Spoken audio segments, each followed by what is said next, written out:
Now I request Sri K. Ramohan Naidu Garu, Honorable Union Minister of Civil Aviation, to kindly speak a few words.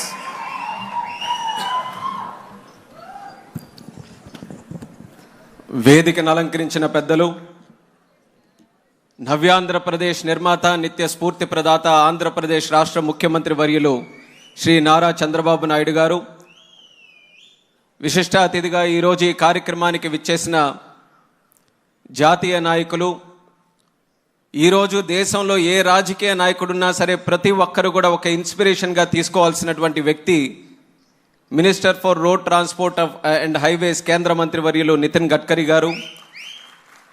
అలాగే మనందరికీ కూడా పోరాటం ఏ రకంగా చేయాలి, పోరాటం చేస్తూ ప్రజల పక్షాన ఏ రకంగా నిలబడాలి, ప్రజల పక్షాన నిలబడుతూ ఆ కార్యక్రమాలని విజయవంతంగా ఎలా నడిపించాలని నిత్యం స్ఫూర్తిని అందిస్తున్నటువంటి నాయకులు ఉప ముఖ్యమంత్రి వర్యులు పవన్ కళ్యాణ్ గారు, నా సహచర మంత్రివర్యులు స్థానిక పార్లమెంటు సభ్యులు పెమ్మసాని చంద్రశేఖర్ గారు, అలాగే భూపతిరాజు శ్రీనివాసరాజు వర్మ గారు, అలాగే రాష్ట్ర మంత్రివర్యులు బీసీ జనార్దన్ రెడ్డి గారు, సత్యకుమార్ యాదవ్ గారు, వేదికను అలంకరించినటువంటి పార్లమెంటు సభ్యులు, శాసనసభ్యులు, అధికారులు, నాయకులు, ఈ యొక్క కార్యక్రమానికి విచ్చేసినటువంటి సోదరు సోదరిమణులకి, మీడియా మిత్రులకి అందరికీ కూడా నా హృదయపూర్వకమైనటువంటి నమస్కారాలు తెలియజేసుకుంటున్నాను. ఈరోజు మనందరికీ కూడా రాష్ట్రంలో ఉన్న ప్రతి ఒక్కరికి కూడా శుభదినం. నా ముందు మాట్లాడినటువంటి వ్యక్తులు కూడా చెప్పారు, అన్నదాత సుఖీభవ పిఎం కిసాన్ సమ్మాన్ నిధి యోజన ద్వారా చేసినటువంటి బ్రహ్మాండమైనటువంటి కార్యక్రమం. కూటమి ప్రభుత్వం ఏర్పడక ముందు రైతుల దగ్గరకు వెళ్ళి ఏ హామీ అయితే ఇచ్చామో ఆ హామీ నిలబెట్టుకున్నటువంటి రోజుగా ఈరోజు రాష్ట్రంలో ఉన్నటువంటి ప్రతి రైతు ఆనందంగా ఉండే విధంగా ఆ కార్యక్రమాన్ని ఈరోజు చేయడం మనందరికీ కూడా చాలా శుభసూచకం. ఒక పక్కన ఆ కార్యక్రమం అయితే మరొక పక్కన ఆంధ్రప్రదేశ్ రాష్ట్ర అభివృద్ధికి మూలం, అలాగే ఒక ఫౌండేషన్ ఇచ్చే విధంగా ఎన్నో రోడ్స్ని ఈరోజు మనం శంకుస్థాపన చేసుకోవడం, ఒక 2 ప్రారంభోత్సవం కూడా చేసుకోవడం మరొక శుభదినంగా భావిస్తున్నాను. అయితే ఈ శుభగడియలు కేవలం నాయకులందరూ కలిసినప్పుడే కాదు, ఏ రోజైతే రాష్ట్ర ప్రజలందరూ కూడా నిర్ణయించుకొని రికార్డు స్థాయి మెజారిటీలో ఆంధ్రప్రదేశ్ రాష్ట్రంలో కూటమి ప్రభుత్వాన్ని ఏర్పాటు చేశారో ఆ రోజు నుంచి ఈ రోజు వరకు ప్రతి రోజు కూడా మనకి శుభదినమే, ప్రతి గడియ కూడా శుభ గడియలుగానే మనం అందరం కూడా ముందుకు నడిపిస్తున్నామని తెలియజేస్తున్నాను. ఎన్నో కార్యక్రమాలు ఈ గత సంవత్సరం నాటిలో ఎన్ని కష్టాలు మన రాష్ట్రానికి ఉన్నా సరే అందరి తాలూకా కలయికతో, అందులో అతి ముఖ్యమైనటువంటి కలయిక ఈరోజు దేశం గర్వించేటటువంటి నాయకులు, the most popular leader in the entire world, the prime minister of India, భారత సింహం అయినటువంటి నరేంద్ర మోదీ గారు, అలాగే మన రాష్ట్ర ముఖ్యమంత్రి వర్యులు చంద్రబాబు నాయుడు గారు, మరొక పక్కన ఉప ముఖ్యమంత్రి పవన్ కళ్యాణ్ గారు, వీళ్ళు ముగ్గురు తాలూకా కలయికలో రాష్ట్రం ఎన్ని కష్టాలు ఎదుర్కొన్నా సరే ప్రజలకి మేమున్నాం, మీ కష్టాలని తొలగించడానికి మేమందరం కూడా కృషి చేస్తున్నామని గత సంవత్సరం కాలంలో ఎన్నో అద్భుతాలు ఈరోజు రాష్ట్రంలో సృష్టించారు. అందులో ఈరోజు రోడ్స్ తాలూకా విషయం చూసుకుంటే గత 5 సంవత్సరాలు చాలా కోల్పోయాం. భారతదేశం ఏ రకంగా అభివృద్ధి చెందిందో ఇప్పుడే మనం మాట్లాడుకున్నాం. సుమారు 12 కిలోమీటర్లు ఒక రోజు హైవేలు దేశంలో నిర్మించబడుతుంటే 10 సంవత్సరాలు నితిన్ గడ్కరీ గారు ఆ శాఖని ముందుకు నడిపించిన తర్వాత సుమారు 30 కిలోమీటర్లు ప్రతిరోజు కూడా హైవేస్ నిర్మించే స్థాయికి తీసుకొని వెళ్ళారు. 53,000 కోట్లు 2014లో రోడ్ ట్రాన్స్పోర్ట్ తాలూకా బడ్జెట్ ఉంటే దాన్ని 6 రెట్లు పెంచి సుమారు 3 లక్షల కోట్ల రూపాయల బడ్జెట్ వరకు తీసుకొని వెళ్ళినటువంటి నాయకుడు మన నితిన్ గడ్కరీ గారు. దాని తాలూకా ఫలితం దేశంలో ఉన్నటువంటి ప్రతి రాష్ట్రం కూడా పొందింది. కానీ మన దురదృష్టం, సరైన నాయకత్వం ఇక్కడ పెట్టుకోలేక విధ్వంసకరమైనటువంటి పరిపాలన, ఒక నీచ సంస్కృతి కలిగినటువంటి ఒక రాజకీయ శక్తులు ఇక్కడ ఉండడం వల్ల రాష్ట్రంలో మాత్రం ఏమాత్రం మనం అభివృద్ధి చేసుకోలేకపోయాం. కానీ ఇప్పటికైనా ఒక శక్తిగా ఏర్పడినటువంటి ఈ కూటమి ప్రభుత్వం మళ్ళీ ప్రతి ఒక్క విషయం మీద కూడా దృష్టి పెట్టి కేంద్ర ప్రభుత్వం తాలూకా సంపూర్ణ సహకారంతో ప్రతి ఒక్క ప్రాజెక్టును కూడా ముందుకు నడిపించే స్థాయిలో నడిపిస్తున్నాం. ఒకప్పుడు పోలవరం జరుగుతుందా లేదా అన్నటువంటి అనుమానం ఉండేది. అటువంటి పోలవరంకి కూడా కేంద్ర ప్రభుత్వం తాలూకా సహకారంతో 12,000 కోట్ల రూపాయలు శాంక్షన్ చేసినటువంటి ఘనత మన డబుల్ ఇంజిన్ సర్కార్కి దక్కిందని తెలియజేస్తున్నాను. అలాగే విశాఖపట్నం స్టీల్ ప్లాంట్, విశాఖ ఉక్కు ఆంధ్రుల హక్కు అని ఎంతో మంది పోరాటం చేసి ప్రాణత్యాగం చేసినటువంటి రోజులున్నాయి.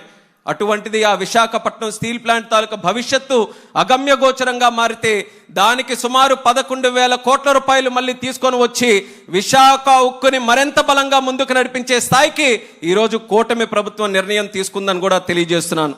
రైల్వే జోన్ కావచ్చు, ఇక్కడ ఈ ప్రాంత పరిసరాల్లో ఉన్నటువంటి రైతులు దేశంలో కాదు ప్రపంచంలోనే ఏ ఒక్కరు కూడా అంత పెద్ద సుదీర్ఘమైనటువంటి పోరాటం చేయలేదు. మా అమరావతిలో ఉన్నటువంటి రైతులు, ఇక్కడ కుటుంబ సభ్యులందరూ కూడా చేశారు. మరొక్కసారి మీకు సెల్యూట్ చేస్తున్నాను. అంత విధ్వంసకరమైనటువంటి పరిపాలనలో కూడా మహిళల్ని కించపరుస్తూ, రైతుల్ని అవమానిస్తూ ఎన్ని చేసినా సరే అమరావతిని రాష్ట్ర అభివృద్ధి కోసం ఒక చిహ్నంగా మేము కాపాడుకుంటామంటూ మీరందరూ కూడా ముందుకు వచ్చి అమరావతిని కాపాడితే, అదే అమరావతికి మొన్ననే ప్రధానమంత్రి గారు వచ్చి 50,000 కోట్ల రూపాయలు ప్రాజెక్టులతో ఈరోజు ముందుకు నడిపిస్తున్నామనంటే ఈ కూటమి ప్రభుత్వం తాలూకా చిత్తశుద్ధి, ఈ రాష్ట్ర ప్రభుత్వం కేంద్ర ప్రభుత్వం తాలూకా సమగ్ర ఆలోచన ఏ రకంగా నడుస్తుందో ప్రజలందరూ కూడా గమనించాలని కూడా తెలియజేస్తున్నాను. ప్రజలు ముఖ్యంగా గమనించాల్సినటువంటిది, ఆ రోజు చేయలేంది ఈ రోజు ఎందుకు చేస్తున్నాం? నాయకత్వంలో వచ్చినటువంటి మార్పు. మనకున్నటువంటి నాయకత్వం ప్రజల కోసం ఆలోచించే నాయకత్వం, రాష్ట్రం కోసం, రాష్ట్ర భవిష్యత్తు గురించి ఆలోచించే నాయకత్వం, రేపు రాబోయే తరం గురించి ఆలోచించే నాయకత్వం. అందుకనే ఒక పక్కన మీరు చూస్తున్నటువంటి నాయకుడు ఈరోజు బండి తీస్తే మామిడికాయలు దొరికితే మామిడికాయలు తొక్కుకుంటూ వెళ్తున్నాడు, మామిడికాయలు దొరకకపోతే తలకాయలు దొరికితే తలకాయలు తొక్కుకుంటూ వెళ్తున్నాడు, ఆంధ్రప్రదేశ్ రాష్ట్ర భవిష్యత్తును తొక్కుకుంటూ వెళ్తున్నాడు. ఎక్కడ మంచి పని జరుగుతుందనంటే ఆ మంచి పని ఎలా జరగకుండా చేయాలని ఆలోచిస్తున్నాడు. మరొక పక్కన మనకున్నటువంటి నాయకత్వం అందరినీ కూడా కలుపుకొని తీసుకొని వెళ్తూ ఆంధ్రప్రదేశ్ రాష్ట్రమే కాదు, తెలుగు వాళ్ళు ఎక్కడ ఉన్నా, ప్రపంచంలో ఏ మూల ఉన్నా సరే అందరికీ కూడా మన ప్రభుత్వం సహకరిస్తూ ముందుకు నడిపించాలని ఒక గొప్ప ఆలోచనతో చేస్తున్నటువంటి ఈ కార్యక్రమం నిరంతరం కూడా కొనసాగాలి.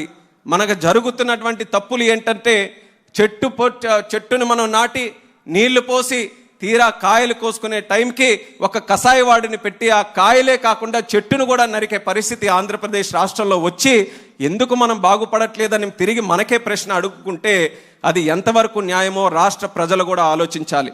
ఇంత గొప్ప నాయకత్వం దేవుడిచ్చిన వరం, ఇంత గొప్ప ప్రభుత్వం దేవుడు ఇచ్చినటువంటి ఒక అవకాశం, ఆ అవకాశాన్ని పూర్తి శాతం మనం సద్వినియోగం చేసుకొని దేశంలోనే కాదు ప్రపంచంలోనే ఒక ఉన్నతమైనటువంటి ప్రాంతంగా ఆంధ్రప్రదేశ్ రాష్ట్రాన్ని తీర్చిదిద్దడానికి మన తెలుగు ప్రజలు, రాష్ట్ర ప్రజలు అందరూ కూడా కలిసికట్టుగా ముందుకు రావాలని ఈ సభాముఖంగా కోరుకుంటూ గడ్కరీ గారికి ప్రత్యేకమైనటువంటి ధన్యవాదాలు కూడా ఈ సందర్భంగా తెలియజేస్తున్నాను. ఆంధ్రప్రదేశ్ రాష్ట్రంలో ఉన్నటువంటి 5 కోట్ల మంది జనాభా అందరూ కూడా గతంలో మరి గుంతలతో ఉన్నటువంటి రోడ్ల వల్ల ఇబ్బంది పడ్డారు. కేవలం ఇబ్బంది అంటే ఒక ప్రాంతం నుంచి ఇంకో ప్రాంతంకి వెళ్ళడానికే కాదు, ఒక రోడ్డు బాగుంటేనే ఒక విద్యార్థి స్కూల్కి చక్కగా వెళ్ళగలడు, రోడ్డు బాగుంటే వ్యాపారస్తుడు చక్కగా వ్యాపారం చేసుకోగలడు, రోడ్డు బాగుంటే ఒక అంబులెన్స్లో ఉండేటటువంటి వ్యక్తి కూడా హాస్పిటల్కి సరైన సమయానికి వెళ్ళగలడు. ఒక రోడ్డు బాగుంటేనే ప్రజల తాలూకా మొరాల్ కూడా బాగుండే పరిస్థితి ఉంటుంది. అది 5 సంవత్సరాలు దెబ్బతిన్న తర్వాత యుద్ధ ప్రాతిపదికన రోడ్డు ప్రాజెక్ట్స్ అన్ని కూడా మన రాష్ట్రంలో మనం తీసుకొని ఇప్పుడే రివ్యూ మీటింగ్ కూడా పెడితే 28 ప్రాజెక్టులు, 28 ప్రాజెక్టులకి తాలూకా ఖర్చు 83,000 కోట్లు. ఆ 28 ప్రాజెక్టులు కూడా ముఖ్యమంత్రి గారు గడ్కరీ గారు దృష్టిలో పెడితే ఏ ఒక్క ప్రాజెక్టుకి కూడా నో అనకుండా ఏ రకంగా అది పూర్తి చేయాలో మంచి సలహాలతో ముందుకు వచ్చేటటువంటి వ్యక్తి గడ్కరీ గారు. ఆ రకమైనటువంటి పాజిటివ్ అప్రోచ్తో వచ్చినందుకు ప్రత్యేకంగా నేను ఆయనకు కూడా ఈ రాష్ట్రం తరపున ధన్యవాదాలు తెలియజేసుకుంటున్నాను. మీ అందరికీ కూడా తెలుసు, P4 ప్రోగ్రామ్ని మన చంద్రబాబు నాయుడు గారు ఒక ఇన్స్పిరేషనల్ ప్రోగ్రామ్గా తయారు చేశారు. Public private people partnership. P4 programme ఎలాగుందో అలాగే P4 మినిస్టర్ మన గడ్కరీ గారు.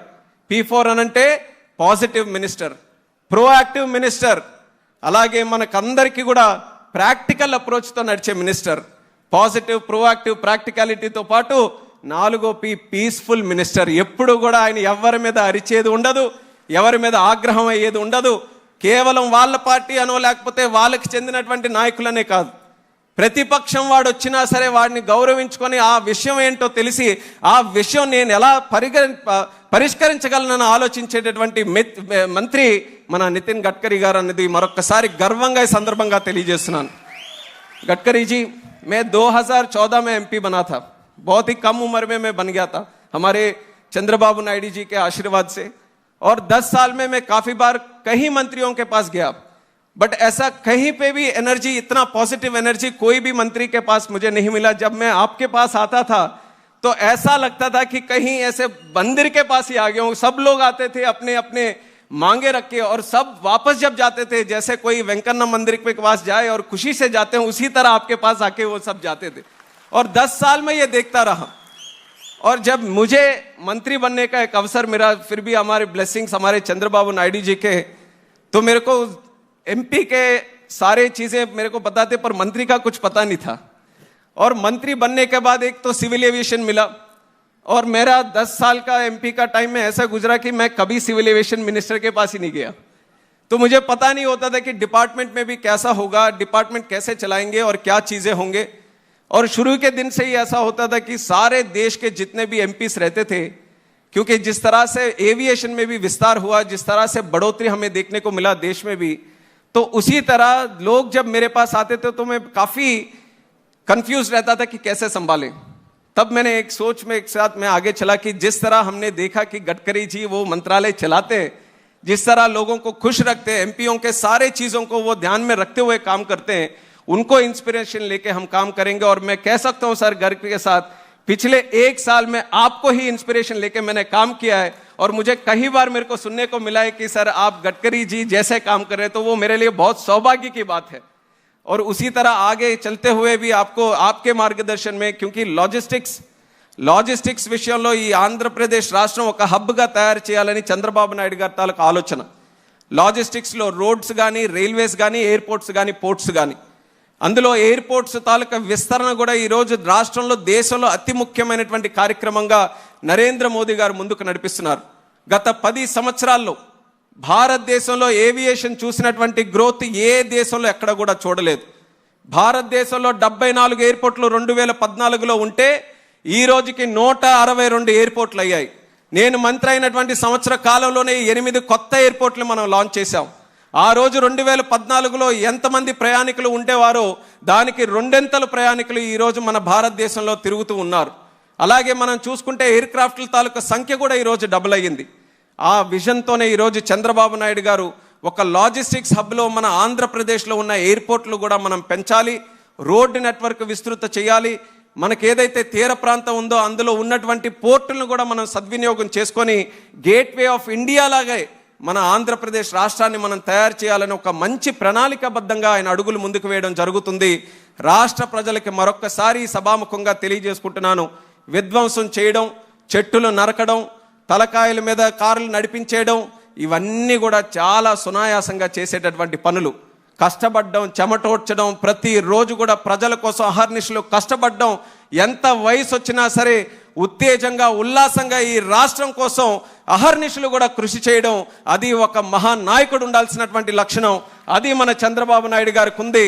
అటువంటి నాయకుడిని మనమందరం కూడా ఒక అదృష్టంగా మనం తీసుకొని ఈరోజు జరుగుతున్నటువంటి కార్యక్రమంలో ప్రతి ఒక్కరు కూడా సపోర్ట్ చేసుకుంటూ ఆంధ్రప్రదేశ్ రాష్ట్రం, మన తెలుగు జాతి ఎప్పుడు కూడా నెంబర్ 1గా ఉండడానికి ప్రజలు నిత్య సహకారం, నిత్య ఆశీర్వాదం అందించాలని మళ్ళీ సభాముఖంగా తెలియజేసుకుంటూ ఈరోజు ఈ కార్యక్రమం ఈ ప్రాంతంలో అటెండ్ అవుతున్నందుకు నాకు ఎంతో ఆనందంగా ఉంది.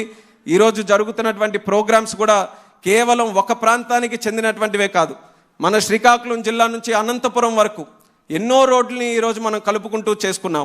అలాగే భవిష్యత్తులో కావాల్సినటువంటి రోడ్లు మా ప్రాంతంలో ఉన్నటువంటి మూలపేట పోర్టుకి ఎంతో కాలం నుంచి అనుకుంటున్నాం, తీర ప్రాంతం నుంచి ఒక బీచ్ రోడ్డు ఉండాలని. చంద్రబాబు నాయుడు గారు 10 సంవత్సరాల క్రితమే ఆలోచించారు, కానీ అవకాశం రాలేదు. అటువంటి రోడ్డులకి కూడా ఈరోజు డిపిఆర్లతో ముందుకు నడిపించి మనకి అతి శరవేగంగా ఈ ప్రాజెక్టులన్నీ కూడా పూర్తి చేసే విధంగా కేంద్ర ప్రభుత్వం, గడ్కరీ గారు అందరూ కూడా సహకరిస్తున్నారు. ఒక మంచి పాజిటివ్ అప్రోచ్తో ఈ యొక్క ఎన్డీఏ కూటమి ప్రభుత్వం ముందుకు నడుస్తుంది. దానికి ఆశీర్వదిస్తున్నటువంటి ప్రతి ఒక్కరికి కూడా మరొకసారి ధన్యవాదాలు తెలియజేసుకుంటూ మీ అందరి దగ్గర సెలవు తీసుకుంటున్నాను. జై హింద్, జై జన్మభూమి.